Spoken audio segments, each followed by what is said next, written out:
چلے شروع کرتے ہیں۔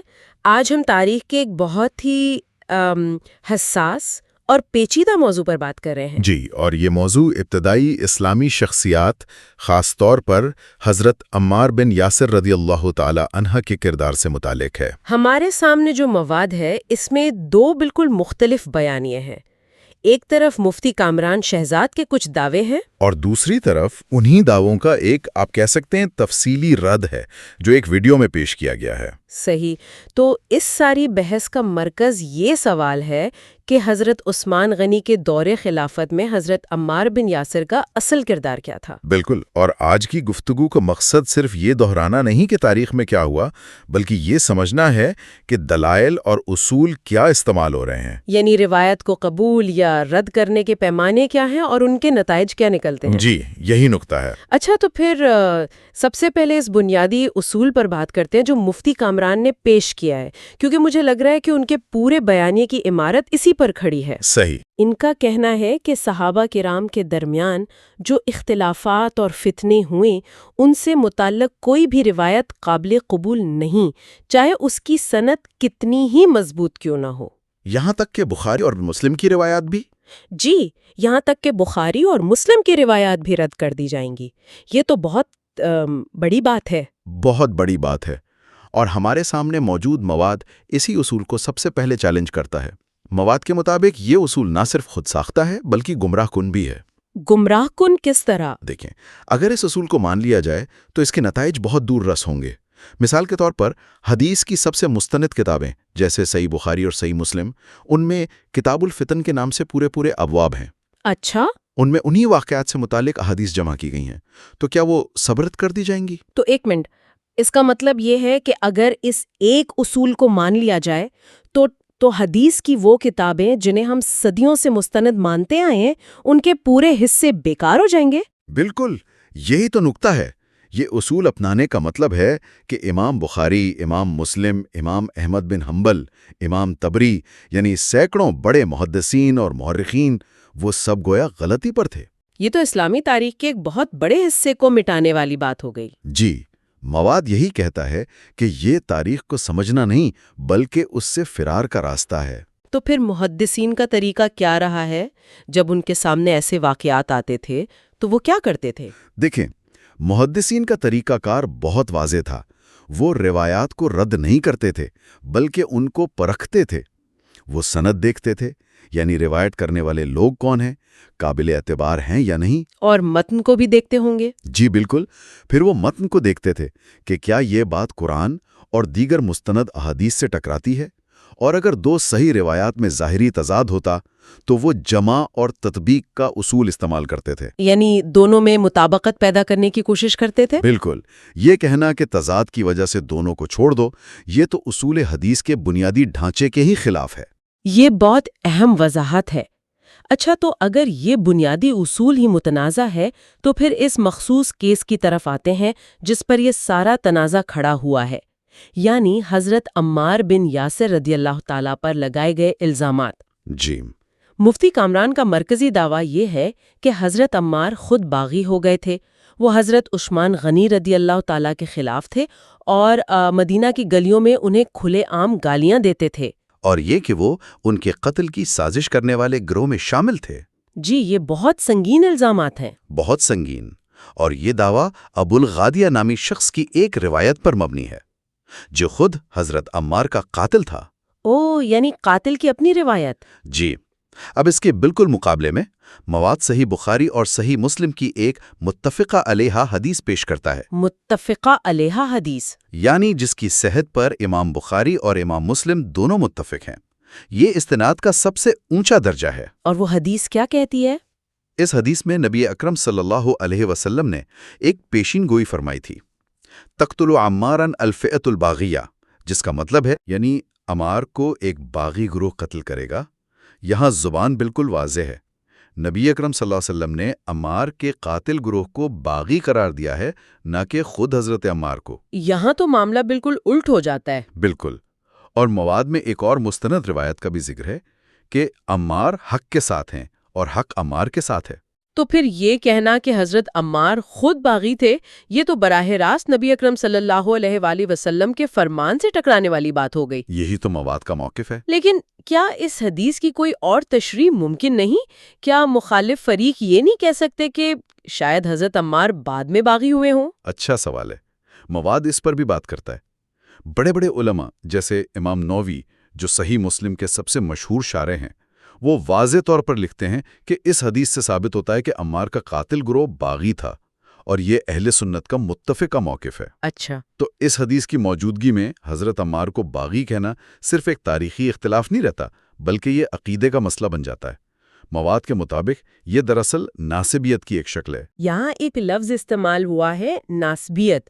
جو سننے والے اس سے واقف نہیں، ان کے لیے کیا آپ آسان لفظوں میں بتا سکتے ہیں کہ یہ کیا نظریہ ہے؟ یقیناً، ناسبیت ایک مخصوص سیاسی اور مذہبی نظریے کا نام ہے جو ابتدائی اسلامی دور میں پیدا ہوا۔ اس نظریے کے حامل لوگ حضرت علی رضی اللہ تعالی عنہ اور ان کے اہل بیت سے آپ کہہ لیں بغض اور دشمنی رکھتے تھے۔ اچھا، اور اموی دور حکومت میں اس سے سرکاری سرپرستی بھی حاصل رہی۔ تو جب بھی تاریخی بحث میں یہ لفظ آتا ہے تو اس کا مطلب ایسے راوی یا مورخ ہوتے ہیں جن کا جھکاؤ حضرت علی رضی اللہ تعالی عنہ اور ان کے ساتھیوں کے خلاف تھا۔ شکریہ۔ اس وضاحت سے اب اگلا نقطہ سمجھنا آسان ہو جائے گا۔ اب اس سے بھی زیادہ سنگین الزام کی طرف آتے ہیں۔ گالی دینے کا الزام۔ جی، یہ دعویٰ کہ حضرت عمار رضی اللہ تعالی عنہ خلیفہ وقت حضرت عثمان رضی اللہ تعالی عنہ کو گالیاں دیتے تھے۔ مفتی کامران نے اس الزام کو خاص طور پر 2 کتابوں سے منسوب کیا ہے، مسند احمد اور طبقات ابن سعد۔ کیا یہ بات واقعی ان کتابوں میں موجود ہے؟ مواد کے مطابق یہ ایک کھلا اور صریح جھوٹ ہے۔ جھوٹ؟ جی، مواد اس دعوے کو سختی سے رد کرتا ہے اور کہتا ہے کہ ان کتابوں میں ایسی کوئی بات موجود نہیں۔ مسند احمد میں ابو الغادیہ کی وہ روایت تو ہے جس میں وہ جنگ صفین میں حضرت عمار رضی اللہ تعالیٰ عنہ کو قتل کرنے کا ذکر کرتا ہے، لیکن اس پورے روایت میں گالی دینے کا ایک لفظ بھی نہیں۔ اور طبقات ابن سعد میں؟ اسی طرح طبقات ابن سعد میں حضرت عمار رضی اللہ تعالیٰ عنہ کے حضرت عثمان رضی اللہ تعالیٰ عنہ سے کچھ سیاسی معاملات پر اختلاف کا ذکر ضرور ملتا ہے، لیکن گالی گلوچ یا ننگی گالیاں دینے جیسی کوئی بات وہاں بھی کہیں نہیں ہے۔ مطلب جن کتابوں کا حوالہ دیا جا رہا ہے ان میں وہ بات سرے سے موجود ہی نہیں؟ یہ کیسے ممکن ہے؟ یہ تو بحث کا رخ ہی بدل دیتا ہے۔ اب یہ صرف تاریخ کی تشریح کا اختلاف نہیں رہا، یہ تو علمی دیانت داری کا معاملہ بن گیا ہے۔ بالکل، مواد یہی موقف پیش کرتا ہے کہ یہ محض غلطی نہیں بلکہ جان بوجھ کر لوگوں کو گمراہ کرنے کی کوشش ہے۔ اچھا، اور مواد کے مطابق یہ جھوٹ اموی دور کے انہی ناسبی راویوں نے گھڑا تھا جن کا ہم نے ابھی ذکر کیا۔ کیا اس کا کوئی ثبوت بھی ہے؟ جی، بڑے محدثین کے حوالے دیے گئے ہیں۔ مثال کے طور پر حافظ ابن حجر، جنہوں نے صحیح بخاری کی سب سے معتبر شرح فتح الباری لکھی ہے، وہ واضح طور پر لکھتے ہیں کہ حضرت عمار سے ایسی کوئی بات ثابت نہیں، اور یہ ناسبیوں کا گھڑا ہوا بہتان ہے۔ اچھا، اسی طرح امام ذہبی سیر اعلام النبلاء میں بھی یہی کہتے ہیں کہ حضرت عمار جیسے بزرگ صحابی سے گالی کا تصور کرنا بھی بدترین بہتان ہے۔ تو سوال یہ پیدا ہوتا ہے کہ اگر یہ الزامات مستند کتابوں میں نہیں ہیں اور بڑے علماء بھی انہیں رد کر چکے ہیں، تو انہیں آج دوبارہ پیش کرنے کا مقصد کیا ہو سکتا ہے؟ کیا یہ صرف ایک علمی غلطی ہے یا اس کے پیچھے کوئی گہری سوچ ہے؟ پیش کردہ مواد کے مطابق اس کے پیچھے ایک پورا ایجنڈا ہے، اور اس کے کئی مقاصد ہیں جنہیں سمجھنا ضروری ہے۔ اچھا، تو وہ مقاصد کیا ہے؟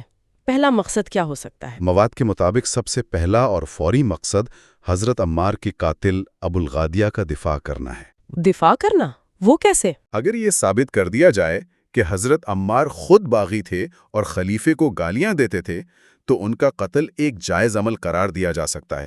اس طرح ابو الغادیہ کے عمل کو ایک غلطی کے بجائے ایک درست قدم کے طور پر پیش کیا جا سکتا ہے۔ یعنی حضرت عمار کی کردار کشی کر کے ان کے قاتل کو جسٹیفائی کیا جا رہا ہے۔ یہ تو بہت گہری چال ہے۔ جی۔ اور دوسرا مقصد کیا ہے؟ دوسرا مقصد براہ راست نبی اکرم صلی اللہ علیہ وسلم کی اس پیشین گوئی کو کمزور یا مشکوک بنانا ہے کہ عمار کو باغی گروہ قتل کرے گا۔ اچھا، وہ کیسے؟ اگر یہ مان لیا جائے کہ عمار خود باغی تھے تو پھر یہ حدیث ایک معمہ بن جاتی ہے۔ پھر ان کے قاتل باغی کیسے ہوئے؟ اس طرح اس حدیث کی اہمیت کو کم کیا جاتا ہے یا اس کی ایسی تعویل کی جاتی ہے جس سے اس کا اصل مطلب ہی فوت ہو جائے۔ صحیح۔ اور تیسرا مقصد اس سے بھی بڑا ہے، حضرت عمار کو ظالم اور باغی ثابت کر کے دراصل حضرت امیر معاویہ کے پورے لشکر کو معصوم اور حق پر ثابت کرنا ہے۔ کیونکہ حضرت عمار حضرت علی کے لشکر میں تھے۔ بالکل، وہ جنگ صفین میں حضرت معاویہ کے لشکر کے ہاتھوں قتل ہوئے۔ اگر عمار کو غلط ثابت کر دیا جائے تو حضرت علی رضی اللہ تعالیٰ عنہ کا پورا موقف کمزور پڑ جاتا ہے اور حضرت معاویہ کا لشکر حق پر نظر آنے لگتا ہے۔ میں سمجھ رہی ہوں، یہ ایک زنجیر کی کڑیوں کی طرح ہے، ایک کڑی کو توڑنے سے پوری زنجیر متاثر ہوتی ہے۔ اور چوتھا اور آخری مقصد کیا ہے اس بیانیے کے پیچھے؟ چوتھا مقصد مواد کے مطابق ان سب کا نچوڑ ہے۔ یہ دراصل اموی دور کی سرکاری تاریخ یعنی آفیشل نیریٹو کا دفاع کرنے کی کوشش ہے۔ وہ تاریخ جو اموی حکمرانوں نے اپنے دور میں لکھوائی تھی؟ جی، جس کا مقصد حضرت علی رضی اللہ تعالیٰ عنہ اور ان کے ساتھیوں کے کردار پر شکوک و شبہات پیدا کرنا اور اپنے اقتدار کو مذہبی جواز فراہم کرنا تھا۔ مواد یہ کہتا ہے کہ آج جو کچھ کیا جا رہا ہے یہ کوئی نئی تحقیق نہیں، بلکہ 1400 سال پرانی اسی درباری تاریخ کو جدید پیکیجنگ میں دوبارہ زندہ کیا جا رہا ہے۔ تو اس سارے گفتگو کا خلاصہ یہ ہے کہ ایک تاریخی شخصیت کے کردار پر دو بالکل مختلف تصویریں پیش کی جا رہی ہیں۔ جی، ایک طرف وہ باغی اور توہین کرنے والے ہیں اور دوسری طرف وہ حق پر قائم اور مظلوم ہیں۔ بالکل درست۔ اور ان دو تصویروں کے پیچھے صرف روایات کا اختلاف نہیں، بلکہ روایات کو پرکھنے کے حصولوں کا، علمی دیانتداری کا اور تاریخ سے اپنے مطلب کے نتائج نکالنے کا ایک گہرا اختلاف موجود ہے۔ یعنی ایک طرف روایات کو پرکھنے کے لیے ایک نیا اصول وضع کیا جا رہا ہے تاکہ مستند احادیث کو نظر انداز کیا جا سکے، اور دوسری طرف من گھڑت الزامات کو مستند کتابوں سے منسوب کیا جا رہا ہے۔ جبکہ مخالف نقطہ نظر صحیح بخاری و مسلم کی احادیث اور جمہور ائمہ کی تشریحات پر مبنی ہے۔ جی، یہ صرف شخصیات کا معاملہ نہیں، بلکہ یہ علمیت کے طریقہ کار یعنی میتھڈالوجی کا بھی معاملہ ہے۔ یہ واقعی ایک گہرا موضوع ہے جو ہمیں صرف تاریخ نہیں بلکہ تاریخ نویسی کے اصولوں پر بھی سوچنے پر مجبور کرتا ہے۔ بالکل، اور یہاں ایک اہم سوال پیدا ہوتا ہے جو شاید ہمارے سننے والوں کے لیے سوچنے کے لیے چھوڑا جا سکتا ہے۔ وہ کیا؟ جب تاریخی روایات میں اس قدر تضاد ہو، خاص طور پر جب وہ گہرے مذہبی اور سیاسی عقائد سے جڑی ہوں، تو سچائی تک پہنچنے کا بہترین راستہ کیا ہے؟ اچھا سوال ہے۔ کیا صرف روایت کی سند یعنی اس کا سورس ٹریل کی تکنیکی مضبوطی کافی ہے، یا پھر اس کے متن یعنی کانٹینٹ کا دیگر مستند تاریخی حقائق، عقل سلیم اور قرآن کے بنیادی اصولوں سے مطابقت رکھنا زیادہ اہمیت رکھتا ہے؟ یہ وہ سوال ہے جس کا جواب آج کے دور میں شاید پہلے سے کہیں زیادہ ضروری ہے۔